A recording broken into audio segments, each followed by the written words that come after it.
जय गुरुदेव, जय माता जी, जय प्रणव पंड्या जी। आगे प्रणव पंड्या जी लिखते हैं कि गुरुओं के गुरु हैं प्रभु। साधक का क्षण क्षण उत्सव में परिवर्तित करने वाले ईश्वर तत्व का गुहा रहस्य स्पष्ट करते हुए महर्षि पतंजलि अपने अग्र सूत्र में कहते हैं, समय की सीमाओं के बाहर होने के कारण वह गुरुओं का गुरु है। इस सूत्र में महर्षि ने मुख्यतः 3 संकेत किए हैं। ईश्वर गुरु जो अभी तक गुरु विहीन है, वे इन परात्पर प्रभु को अपने गुरु के रूप में वर्ण कर सकते हैं। वे गुफाओं के गुरु हैं, गुरुओं के गुरु हैं।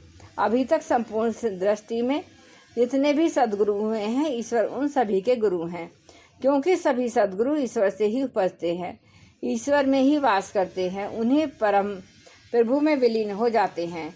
ऐसा इसलिए है क्योंकि वे प्रभु काल की सभी सीमाओं से परे हैं। सच तो यह है कि ईश्वरीय चेतना में काल की सीमाएं ही विलीन हो जाती हैं।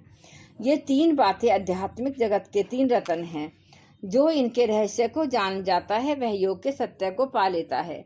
ईश्वर को गुरु के रूप में बताकर महर्षि साधकों को गुरु की गरिमा का बोध कराना चाहते हैं। ईश्वर गुरु है और गुरु ईश्वर। इस सुपरिचित सत्य से बहुधा साधक अपरिचित रहते हैं। इसी के साथ एक बात और भी देखी जाती है कि कई बार ईश्वर तत्व में विलीन हुए बगैर भी कई लोग अपने आप को गुरु के रूप में प्रचारित करने लग जाते हैं। युग ऋषि परम पूज्य गुरुदेव इस संबंध में कहते थे कि दरअसल गुरु 3 तरह के होते हैं। इनमें से पहली श्रेणी है शिक्षक की, जो बौद्धिक ज्ञान देता है। इसके पास तर्कों का जादू होता है, शब्दों का मायाजाल होता है, बोलने में प्रवीण। कुछ ऐसे लोग कई बार अपने आप को गुरु के रूप में भी प्रस्तुत कर लेते हैं। उनके कथा प्रवचन, उनकी लच्छेदार वाणी अनेकों को अपने प्रति आकर्षित करती है। ऐसों का मंतव्य एक ही होता है कि ज़्यादा से ज़्यादा लोग उन्हें माने, उनकी सुने और उन्हें पूजें, उनके प्रति श्रद्धा करें। श्रद्धा का संदोहन करने वाले ऐसे गुरुओं की आज कमी नहीं है। ऐसे ही एक गुरु की कथा गुरुदेव सुनाते थे, उसे यहाँ प्रस्तुत करने का मन है। उच्च शिक्षित ये गुरु एक ख्यातिनामा संस्था के संचालक थे। देश विदेश में उन्हें प्रवचन के लिए आमंत्रित किया जाता था। आमंत्रित अतिथि के रूप में ये एक बार विदेश में किसी पागल खाने में गए। वहाँ उन्हें सुनने वालों में कर्मचारियों एवं चिकित्सकों के साथ पागल खाने के पागल भी थे। प्रवचन करते समय इन गुरु महोदय का उस समय भारी अचरज हुआ जब उन्होंने देखा कि पागल खाने के सारे पागल उन्हें बड़े ध्यान से सुन रहे हैं। कर्मचारी एवं चिकित्सक को सुनना तो उन्हें स्वाभाविक लगा, पर पागलों का इस तरह से सुनना, आखिर इसमें रहस्य क्या है? इस खोज में उन गुरु के पागल खाने में के अधीक्षक से अपनी जिज्ञासा कही और उनसे निवेदन किया कि आप जरा इन पागलों से पूछकर तो देखिए कि इन्हें मेरी क्या बात पसंद आई। उनके निर्देशानुसार अधीक्षक ने पागलों से बात की और उनके पास आए। बताइए ने क्या बातें हुई? गुरु महोदय ने में भारी उत्सुकता थी।